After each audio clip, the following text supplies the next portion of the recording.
Então, bom dia, meus irmãos. Bom dia. Estamos mais uma vez na casa do Senhor para esse momento de culto, esse momento de estarmos juntos. Tão bom estarmos cultuando ao Senhor. Marcelão está quase preparado.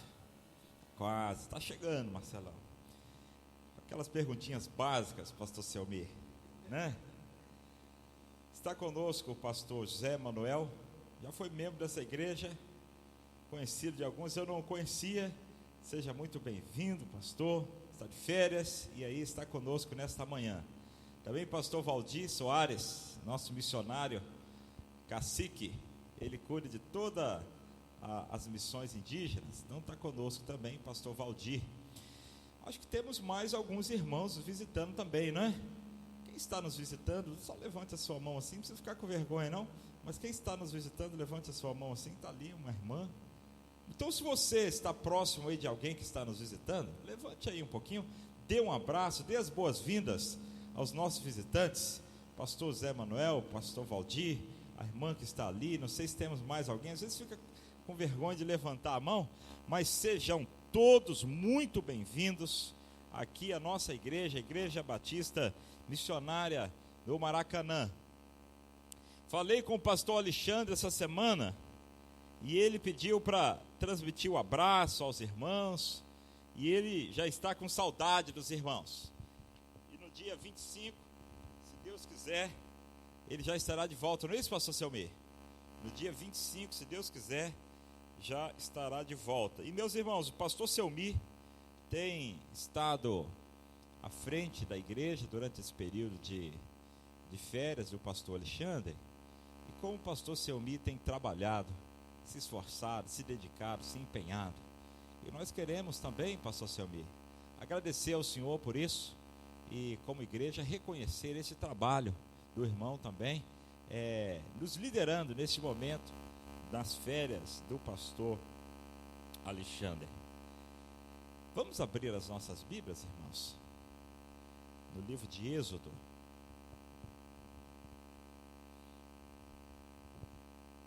Ali ainda são 20 para 7, né? Então eu posso pegar até umas 10 e pouca, não é isso, pastor Silvio? Então tem tempo à beça. Êxodo capítulo 2. Quero ler com os irmãos do verso 1 até o verso 10. Êxodo capítulo 2, do verso 1 ao verso 10. Eu vou fazer essa leitura na minha versão e eu queria que os irmãos acompanhassem com as suas Bíblias abertas. Diz assim: um homem da linhagem de Levi casou-se com uma descendente de Levi. A mulher engravidou e deu à luz um filho. Vendo que era bonito, escondeu-o durante 3 meses. Não podendo, porém, escondê-lo por mais tempo, pegou um cesto de junco e revestiu-o de betume e piche. Então, pondo nele o menino, colocou-o entre os juncos à margem do rio. E a irmã do menino ficou de longe para ver o que lhe aconteceria. A filha do faraó desceu para banhar-se no rio. Enquanto isso, suas criadas passeavam à beira do rio. Vendo o cesto no meio dos juncos, mandou uma criada buscá-lo. Ao abrir o cesto, viu a criança que estava chorando e teve compaixão dela e disse: este é um dos filhos dos hebreus. Então a irmã do menino perguntou à filha de Faraó: queres que eu vá chamar uma ama dentre as hebreias para que crie esse menino para ti? A filha do Faraó lhe respondeu: vai. A moça foi e chamou a mãe do menino. A filha do Faraó lhe disse: leva este menino e cria-o para mim, eu te pagarei. E a mulher levou o menino e o criou. Quando o menino já era grande, ela o levou à filha do faraó, que o adotou, e lhe deu o nome de Moisés, dizendo: porque o tirei das águas. Meus irmãos, a vida é uma beleza, coisa boa é viver. A vida é uma dádiva, é uma graça de Deus. Como disse aqui o Marcelo, a vida é a expressão do cuidado de Deus para com a gente. O que seria de nós sem Deus? E viver com Deus, e viver na presença de Deus, é algo muito especial, é muito maravilhoso. E nós temos experimentado no nosso dia a dia essa graça, esse presente da vida, cada um do seu jeito, cada um no seu contexto, cada um na sua circunstância, mas o certo é, a vida é uma bênção de Deus. Anrão casou-se com Joquebede. Anrão era levita, e ele casou-se com uma moça que também era descendente dos levitas. Formaram um belo casal, tementes a Deus, trabalhadores a serviço de Deus. Tiveram um filho mais velho, tiveram um casal de filhos, Miriam e Arão. E agora, Deus abençoa aquele casal, e Joquebede engravida mais uma vez. A gravidez é uma bênção. A gravidez é assim um dom sublime de Deus para o casal. E aí nasce um bebezinho. E o texto diz que a mãe achou o bebezinho muito bonito. Que coisa, né? Você já viu alguma mãe que não acha o bebezinho bonito? Né? Por exemplo, mamãe me acha lindo, meus irmãos. Mamãe acha que eu sou lindo. Coisa de mãe. Tudo parecia perfeito, não é? Casamento feliz, filhos bonitos, saudáveis, tudo parecia muito jóia, muito perfeito. Mas naquele cenário havia alguma coisa que perturbava profundamente o coração daquela mãe, e nós sabemos o que era. Os filhos de Israel se multiplicavam de maneira tão grande no Egito, que colocou o faraó, o rei do Egito, numa situação de vulnerabilidade diante do exército, do crescimento, da força de Israel. E ele tomou uma decisão terrível. Todos os meninos que nascessem, primeiro ele mandou as parteiras matar os meninos na hora do parto. Lembra dessa história? Está no capítulo 1, nós lemos 2, né? No 1, as parteiras, ele diz assim: olha, se você vê que é uma menina, deixa viver. Mas se é um menino, você mata. O que as parteiras fizeram? Os irmãos se lembram? O texto diz que as parteiras temeram a Deus e não fizeram isso. Então o faraó deu a ordem seguinte: todos os meninos devem ser jogados onde? Quem lembra? Está no último versículo do capítulo 1. Vou deixar vocês colarem. Qual foi a ordem do faraó? Que os meninos deveriam ser o quê? Jogados no rio. Imaginem agora, os irmãos, quem é pai, mãe, pegar o seu bebezinho e jogar no rio. Que situação terrível. Que cenário complicadíssimo para aquela mãe. E o texto nos diz que ela tentou então esconder Moisés. E ela até conseguiu esconder por 3 meses. E eu imagino que luta que não foi, que Moisés chorava, e ela tentava abafar o choro de Moisés, e tal, e aquela coisa, mas ela viu que não dava mais para esconder, não dava mais. Imaginem, meus irmãos, a angústia no coração de Joquebede. Eu queria que nós nos colocássemos agora no lugar dela.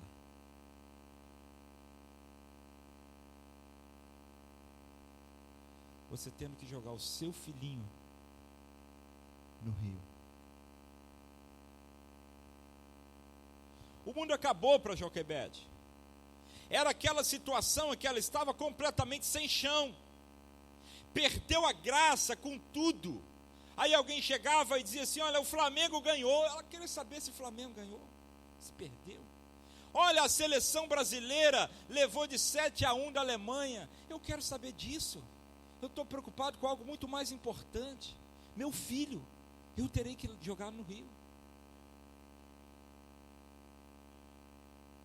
A vida, outrora bela, belíssima, maravilhosa, agora se torna amargurada, terrivelmente complicada diante daquela situação. Às vezes acontecem as coisas na nossa vida, meus irmãos, em que a situação ela muda de uma hora para outra. Não sei se já aconteceu isso com você. De uma hora para outra, assim, parece que aperta um botão e um negócio que estava tudo bem, de repente, a gente se vê numa situação extremamente complexa. Um diagnóstico médico desfavorável a nós. A notícia de falecimento de alguém, ou mesmo de um problema na empresa, ou na dívida, ou não sei o que lá, ou enfim, não sei. Alguma notícia, alguma coisa, algo que parece que desmorona. Já viram quando como é que chama? Quando implodir o prédio. Já viram quando eles fazem a implosão do prédio? De repente assim, demoram anos para construir aquele prédio, né? Mas detonam os explosivos e em segundos aquele prédio vem abaixo. Às vezes acontece isso com a vida da gente. E você fica assim, ó, sem saber o que fazer. E agora? Como será? Já passou por isso?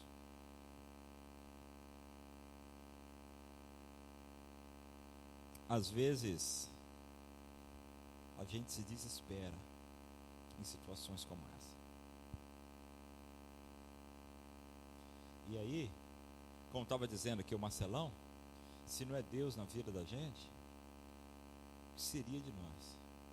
Aí a gente se desesperaria por inteiro. Mas quando eu vejo o exemplo de Joquebede, ela com o coração quebrado, Joquebede ali vivendo aquela situação tão complexa, mas ela age com serenidade, com confiança, dependendo completamente da provisão do Senhor. Ela sabia que Deus estava olhando por ela, e em vez de se desesperar, ela confia em Deus. Eu não tenho dúvidas de que aqueles dias que antecederam a esta história foram dias em que Joquebede estava com o coração tremendamente quebrado. Concorda comigo? Eu imagino Joquebede dormindo aquela noite anterior, dizendo assim: não, amanhã eu vou botar meu filho no cestinho para ele ir para o rio. Imagino se ela dormiu. Imagino como foi a noite dela. Imagino que ela tenha chorado a noite toda. Imagino que ela estivesse em agonia, em sofrimento terrível. Mas confiou em Deus. E confiou na provisão de Deus. E essa história que nós acabamos de ler, ela é a história da provisão de Deus. O Deus que provê do nada, inesperadamente, inexplicavelmente, milagrosamente. Quando nós vemos o decorrer da história, que ela prepara um cestinho e ela passa piche e betume para impermeabilizar aquele cestinho, e ela coloca o nenenzinho ali no cestinho, e ela deixa ali na margem do rio, no meio dos juncos, e ela sai, e ela diz assim, Miriam fica olhando, e ela, por certo, já havia imaginado 1 milhão de coisas, se não viria ali um bicho peçonhento, se não viria ali uma ave de rapina, se não viria ali um animal, ou alguém mal intencionado, ou se a correnteza ficasse mais forte e o cestinho virasse, e enfim, uma série de possibilidades, mas dentre essas estava assim, não, mas e se a princesa vier ao rio e tal, e não sei o que pode acontecer, mas Senhor, eu farei isso, e eu colocarei este menino nas tuas mãos, e seja feita a vontade do Senhor.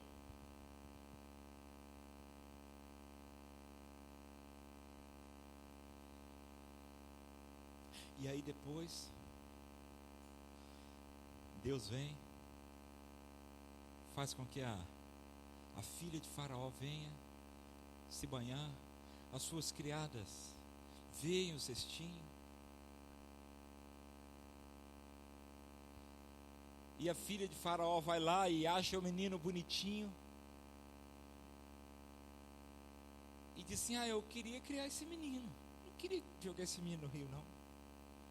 Mas como é que eu vou criar esse menino? Aí Miriam diz assim, olha, princesa, a senhora quer que eu consiga uma ama para cuidar desse menino? Sim. Miriam corre, chama Joquebede. Eu imagino a hora que Miriam chega chamando Joquebede. Joquebede já sabe, o que será que aconteceu? O que será? Aí ela diz assim, mamãe, corre mamãe, a princesa pegou o menino, e ela está querendo alguém para cuidar do menino. E Joquebede sai tropeçando nas pernas, correndo, atropelando todo mundo. Eu imagino que naquele momento alguém tenha dito assim, Joquebede, vem cá um pouquinho que eu quero te fazer uma pergunta sobre uma receita de bolo. E Joquebede correr para estar com aquela princesa. E a princesa diz assim, correr para estar com aquela princesa. E a princesa diz assim, cuida dele, eu vou te pagar para isso, e você terá a proteção do Faraó. Olha aqui, irmãos, há alguns minutos atrás ela tinha que jogar o menino no rio por ordem do Faraó, e agora ela tinha a garantia da proteção do Faraó. E além disso, ela iria receber para cuidar do seu próprio filho em segurança. Joquebede experimentou o que é a provisão de Deus. Provisão de Deus. Coisa que eu e você também experimentamos no nosso dia a dia. Mas às vezes a gente nem se dá conta disso. E eu quero chamar a atenção dos irmãos para isso nessa manhã. Porque o texto, muito mais do que narrar a história do nascimento de Moisés, ele mostra para nós a provisão de Deus. Lembram-se de Abraão subindo com Isaque, e Abraão ia sacrificar o seu próprio filho. Lembra disso? E Abraão diz para os empregados, os servos, diz assim, olha, fiquem aqui, porque eu e o menino iremos até lá, e depois voltaremos. Ele usa na primeira pessoa do plural. Nós iremos, nós adoraremos, prestaremos o culto, e depois eu voltarei. Não. Ele disse, nós voltaremos. Mas como nós voltaremos, se ele estava indo para queimar Isaque no holocausto? Como ele diz, nós voltaremos. E na subida do morro, o menino pergunta, pai, está aqui a lenha e o cutelo, mas onde está o cordeiro para o holocausto? Os irmãos se lembram qual foi a resposta de Abraão? Jeová Jireh, Deus proverá.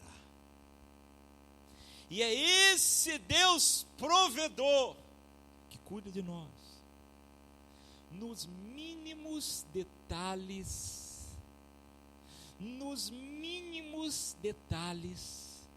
da nossa vida. É esse Deus que cuida de nós e que mostra a sua graça, sua misericórdia, a sua bondade todos os dias da nossa vida. Mas nós às vezes nos desesperamos com situações muito mais simples do que aquela de Joquebede, não é? Às vezes uma dor de dente, às vezes um calo no pé, às vezes o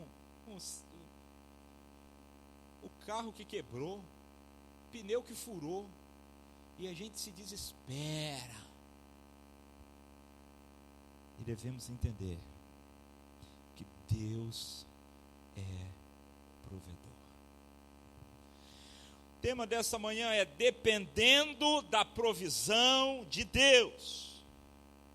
Dependendo da provisão de Deus. Mesmo quando tudo parece que vai dar certo, ainda assim, precisamos confiar em Deus e precisamos depender completamente dele. Foi essa a experiência de Joquebede, e essa é a experiência de cada um de nós. Vamos aprender aqui algumas lições. Primeira lição, meus irmãos, é que Deus está no controle da situação. Deus está no controle da situação. Algumas vezes acontecem algumas coisas, isso poderia estar passando no coração de Joquebede, como quem diz assim, será que Deus não está vendo? Será que Deus não vê que o meu bebê é tão bonitinho? Será que Deus não vê essa ordem terrível do faraó? Será que Deus está dormindo? Será que Deus está cochilando? Deus não está olhando para mim? Deus está no controle. Você crê nisso? Deus está no controle. O problema é que a gente vê a história do ângulo de quem está aqui de baixo, vivendo a história. E a gente vê assim, o dia de hoje. A gente não consegue ver nem a hora do almoço, nem a tarde, nem a noite, quanto mais amanhã ou semana que vem. Então a gente vê a visão que a gente tem, a visão do agora. E a visão do agora pode parecer desesperadora, porque a gente não entende, as coisas não se encaixam. Mas Deus vê de cima. E Deus vê o começo, o meio e o final. E Ele vê a minha história, a sua história, a nossa história, e como essas histórias se cruzam. E Ele está no controle de todas essas coisas ao mesmo tempo. Ele é soberano.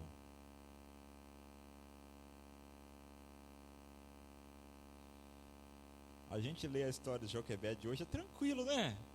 Já passou, a gente já sabe que teve um final feliz, não é? Agora viver naquele momento que Joquebede estava lá, aquela noite de angústia, antes dela colocar o meninozinho no rio,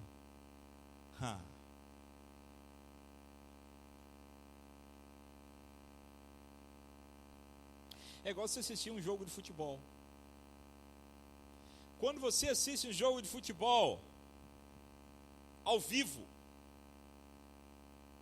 e quando você assiste um jogo de futebol gravado, que já passou, que você já sabe o resultado, é a mesma coisa? É totalmente diferente. Porque está jogando aqui Brasil e Alemanha, semifinal da Copa do Mundo, e você lá vibrando, e pipoca, cachorro quente, e o Brasil vai ganhar, e não sei o quê. 1-0, Alemanha. Gol da Alemanha, 2-0. 3-0, gol da Alemanha. E você começou assim a murchar. O que é isso? O que está acontecendo? Vai Brasil, vamos virar. 4-0. Não, mas não pode, não sei o que. 5-0. Você lembra? Quem assistiu esse jogo aí? Você lembra como é que foi? Agora, olhando, quando passa de novo esse jogo hoje, você sofre? Se você assistir esse jogo hoje, você sofre? Não, você já sabe o resultado, você já sabe que perdeu, você já está com raiva de todo mundo mesmo, e tá, não é? Porque você vê do ângulo de que você já sabe qual é o resultado, você não sofre mais. Deus vê a história já sabendo qual é o resultado, nós não. Para nós a expectativa, para nós a novidade, a gente se surpreende. Deus não se surpreende com coisa alguma, meus irmãos. Eu imagino a surpresa de Joquebede, quando a filha de Faraó pegou o menino. Para Deus não teve surpresa nenhuma. Deus já sabia. Deus sabe tudo. Deus está no controle. Deus está no controle, assentado no trono. Assentado no trono. Meu Deus, mas essa enfermidade me acometeu agora. Meu Senhor, por que eu? Como é que eu vou fazer? Meu Deus, perdi o emprego. Meu Deus, o que aconteceu comigo? Esse acidente. Respira fundo. Deus está no controle. Não se esqueça disso. Salmo 121. O salmista diz assim: eu elevo os meus olhos para os montes. De onde me virá o socorro? Aí a resposta vem: o meu socorro vem do Senhor, que fez o céu e a terra. Eis que não cochilará, nem dormirá o guarda de Israel. O Senhor é quem te guarda, Ele é a tua sombra, a tua direita. O Senhor guardará a tua entrada e a tua saída, desde agora para sempre. Deus está no controle.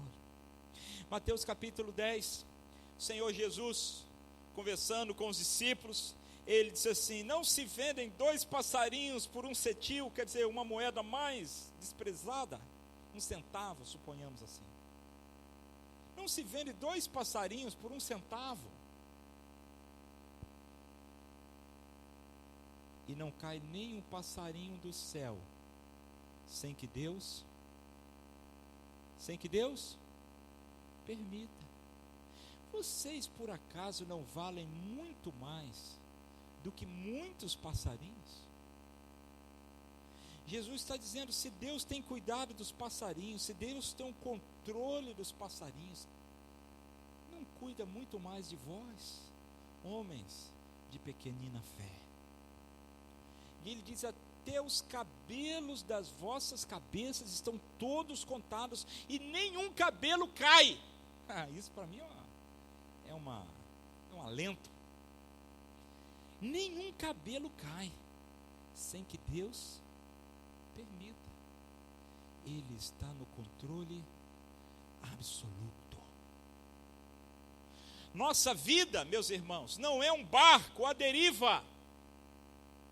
A nossa vida não é um carro desgovernado. Sabe quem é que está no volante da sua vida? Às vezes você acha que é você, né? É não. Quem está no controle é Deus. E Ele faz todas as coisas conforme a sua vontade.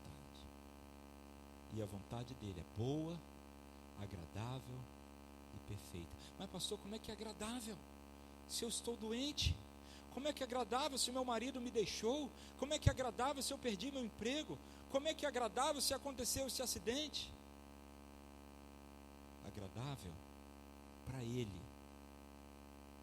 Ainda que num curto momento é desagradável para mim, mas no todo da história, no todo da situação, no todo da história da redenção, é perfeita, boa, perfeita e agradável a vontade de Deus. Não podemos nos desesperar. Nós precisamos entender que Deus está no controle. Não existe sorte nem azar, meus irmãos. Alguém poderia dizer assim: puxa, mas Joquebede deu uma sorte, hein?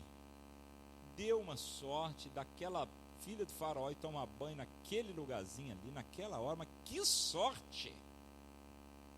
É sorte, irmãos? É providência.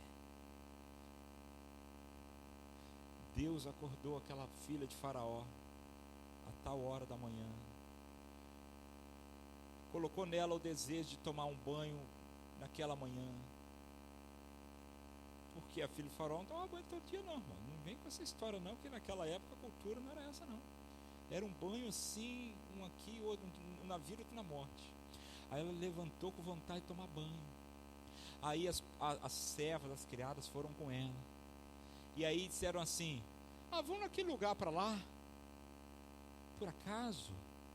Você acha que é acaso, meus irmãos?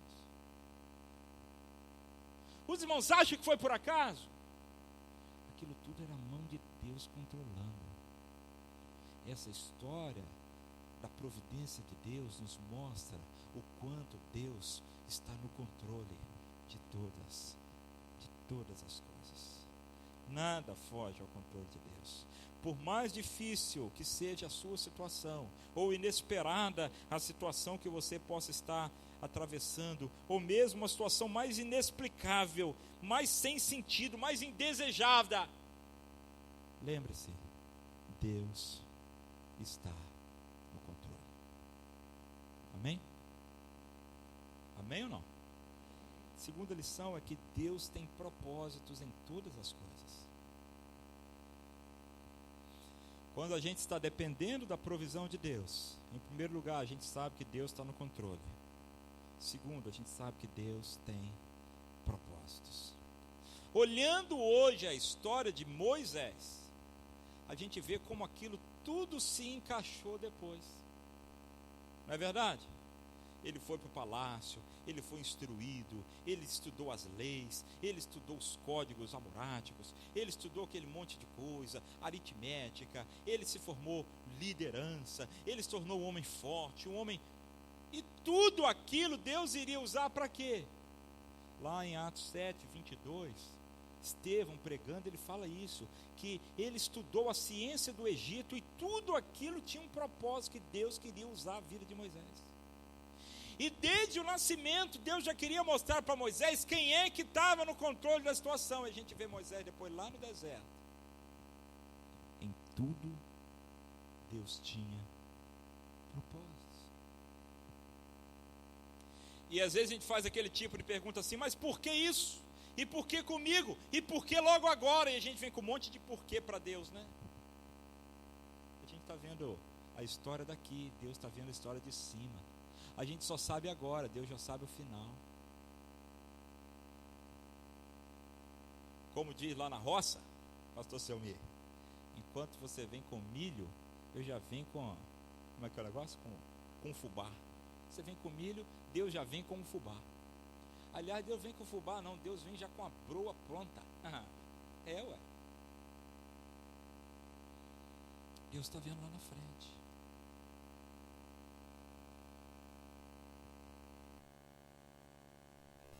Romanos, capítulo 8, verso 28. Abra, por favor. Acho que esse texto vale a pena a gente parar e ler.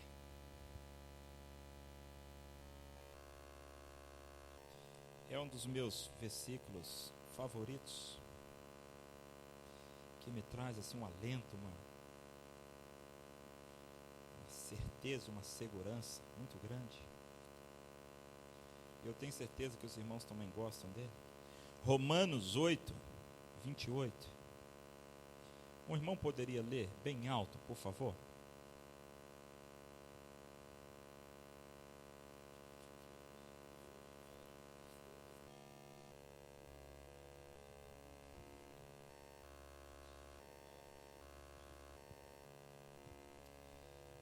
O Juarez leu na mesma versão minha, século 21, não é isso, irmão Juarez? A minha também está assim. Uma versão mais antiga está assim: todas as coisas contribuem juntamente para o bem daqueles que amam a Deus. Aí se pergunta assim: como é que pode um negócio ruim acontecer na minha vida e ser para o meu bem? Como é que pode uma enfermidade, um acidente, um desastre? Mas é juntamente. E a melhor maneira de traduzir é exatamente essa, como o irmão Juarez leu. Que não são necessariamente todas as coisas que contribuem, mas é o fato de Deus agir em todas as coisas. E Deus age em todas as coisas, boas e más, agradáveis e desagradáveis. Deus age em todas as coisas, fazendo com que elas conjuntamente concorram para o bem daqueles que o amam. Porque o propósito de Deus em todas as coisas qual é? Se Deus age em todas as coisas de modo inteligente, de modo intencional, com um propósito definido nas nossas vidas, que propósito é esse? Verso 29. Pois os que por antecipação, os que conheceu por antecipação, ou os que de antemão conheceu, também os predestinou para serem como, meus irmãos? Para serem conformes, semelhantes à imagem de seu Filho. O propósito de Deus para as nossas vidas, na medida que Ele age em todas as coisas, conjuntamente, previamente, proativamente, intencionalmente, para o nosso bem, é nos levar a ser cada dia mais parecidos com quem? Com Jesus. Aí quando se olha para a história de Jesus, foram 1000 maravilhas? Foi tudo assim, rosas? Não. E Deus permite adversidades nas nossas vidas para quebrar a nossa vaidade, para quebrar o nosso orgulho, para nos fortalecer a fé, para nos ensinar a amar mais, para nos ensinar a valorizar mais as pessoas, para nos ensinar a ser obedientes, para valorizar mais a vida e as coisas que Deus nos dá. Ou simplesmente, pastor, mas isso aqui não foi para quebrar nada disso. Tá bom, mas para que fazer com que a sua vida nessa circunstância abençoe a vida de outra pessoa. Porque em todas as coisas Deus tem um propósito. E o propósito de Deus é nos fazer cada dia mais parecidos com Jesus, seu Filho. Tudo aquilo que aconteceu na vida de Moisés, aliás, deixa eu me restringir ao nascimento. Eu poderia dizer tudo na vida, tudo, e foi mesmo. Mas a essa história do nascimento, tudo aquilo que aconteceu na história do nascimento, dos primeiros meses de vida de Moisés, foi para que se cumprisse o propósito de Deus na vida de Moisés. E nós precisamos entender que as situações que às vezes atravessamos são para cumprir os propósitos de Deus na nossa vida. Estava conversando com uma jovem senhora essa semana, e ela vivendo algumas crises no seu casamento, no seu relacionamento familiar, e ela dizendo para mim assim: mas eu não tenho o direito de ser feliz? O que vocês acham? Eu tenho direito de ser feliz? Todo mundo tem direito de ser feliz. Me mostra na Bíblia aí um versículo que diz que todo mundo tem direito de ser feliz. Me mostre na Bíblia um versículo que diga que você tem direito de ser feliz. O que é ser feliz? Essa inversão de valores. Se o camarada tem uma opção sexual por alguém do mesmo sexo, a desculpa é: ele tem direito de ser feliz, então vai ser feliz. Se o cara quer fazer lá uma coisa errada, não, todo mundo tem direito de ser feliz. Olha aqui, meus irmãos, nós não vivemos pelo direito de ser feliz. Aliás, direito que nós temos é zero, nós não temos direito de nada. Tudo que nós temos é pela graça, o favor imerecido de Deus. A nossa vida, nós não vivemos para ser felizes. Nós vivemos para cumprir os propósitos de Deus para a nossa vida. E a verdadeira felicidade é cumprir esses propósitos, é viver de acordo com esse propósito. Quando eu vivo de acordo com os propósitos de Deus para mim, aí eu sou de fato verdadeiramente feliz. E eu disse para ela assim: fica firme, segura a onda, cumpra os propósitos de Deus para o seu casamento, para a sua família, aí você vai ser de fato feliz, mesmo que chore algumas noites acordada, mas cumprindo os propósitos de Deus, você será verdadeiramente feliz. É uma mensagem agradável essa? Não. Todo mundo gosta de ouvir assim: vá ser feliz, né? Mas cumpra os propósitos de Deus, viva de acordo com os propósitos de Deus para a sua vida. Vou terminar, irmãos, que esse relógio passa depressa que só. Meu plano era pregar 20 minutos só hoje. Errei feio, né?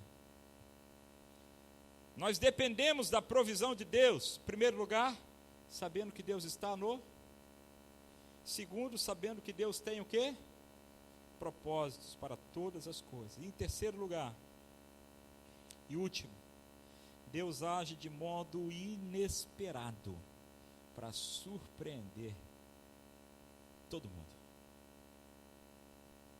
Quem poderia imaginar que a filha do faraó fosse pegar Moisés, adotar Moisés, e de condenado à morte, em minutos se tornar o herdeiro do trono, príncipe no Egito?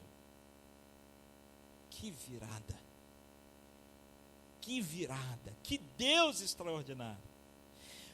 Esse desfecho da história de Moisés, voltando aqui para Êxodo 2, esse desfecho é simplesmente extraordinário, inesperado a maneira como Deus age.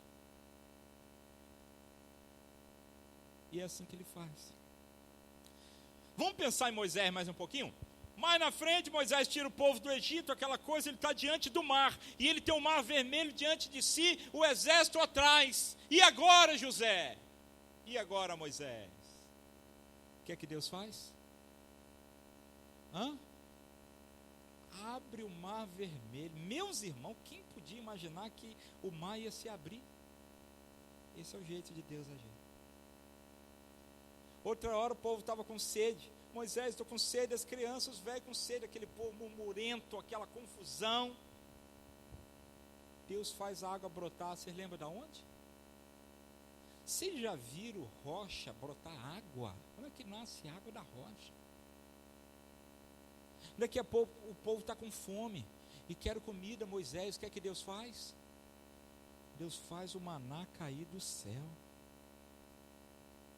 Daqui a pouco está Josué lá com as muralhas de Jericó e aquilo tudo. De repente, como é que faz? Não, vão dar umas voltas, vão tocar chifre de carneiro e os muros simplesmente caem.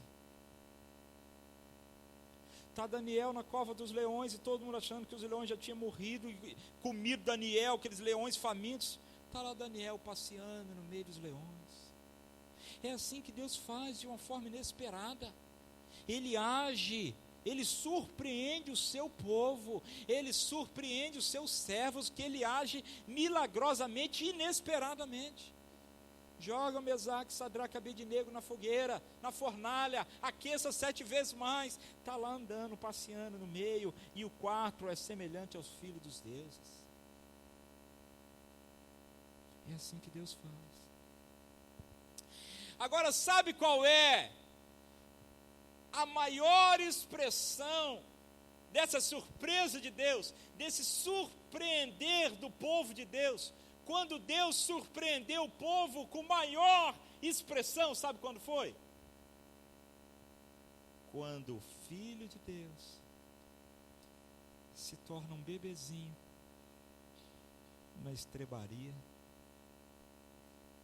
Quem poderia imaginar que Deus ia se fazer homem? Deus ia se fazer carne para salvar o seu povo. Aí aquele menino cresce, e ele se torna aquele grande profeta, aquele grande mestre, aquele operador de milagres. E aí, para surpresa de todos, o que acontece? Ele morre na cruz. Mas é naquela cruz que estava a redenção dos nossos pecados. É naquela cruz que estava o preço da nossa salvação. E ali Deus surpreende extraordinariamente o céu e a terra, quando o Filho dele morre substitutivamente em meu lugar e em seu lugar pelos nossos pecados. Olha a provisão de Deus. Olha que provisão extraordinária. Mas ele ficou morto no túmulo? Não, Deus surpreendeu de novo. Ao terceiro dia ele ressuscitou, está vivo, está aqui agora.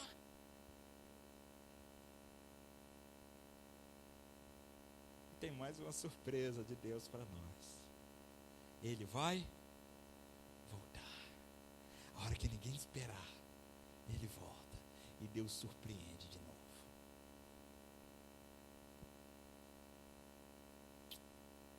Deus está no controle. Deus tem propósito em todas as coisas. E a hora que você menos esperar, Deus vai surpreender você de uma forma extraordinária. Talvez não do jeito que você pensou, que você desejou. Aquilo que o pastor Alexandre sempre diz: Deus responde sim, Deus responde não, Deus responde espere, ou Deus responde diferente. Não é isso? Aprendi com o pastor Alexandre. Pastor Selmi, me permita aqui, pastor. Conheci o pastor Selmi, meio amarelo. Vocês pegaram o pastor Selmi, meio amarelo ainda. Eu não peguei muito não, eu já estava assim melhorando. Mas o pastor Selmi, meio verdinho. Aí o pastor Selmi disse assim: pastor, quando eu tomei ciência, eu fiquei assim, foi um dia lá em casa, lembra, pastor? O senhor me compartilhou e tal. Aí, rapaz, eu fiquei assim, puxa vida, que situação difícil do pastor Selmi.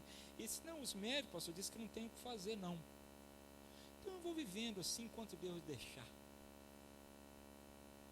Aí Deus surpreende o pastor Selmi. Inesperadamente. E não é privilégio só dele, meus irmãos. Deus faz isso com o seu povo, com a sua igreja. Vai fazer com todo mundo? Vai curar todo mundo? Não. Porque Ele tem propósitos diferentes para cada um de nós.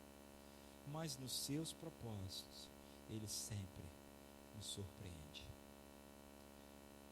Que nós saibamos viver dependendo sempre da provisão de Deus. Dependendo sempre da provisão de Deus. Sabendo que Ele está no controle, Ele tem propósitos em tudo, e Ele sempre nos surpreende. Feche seus olhos, curva a sua cabeça.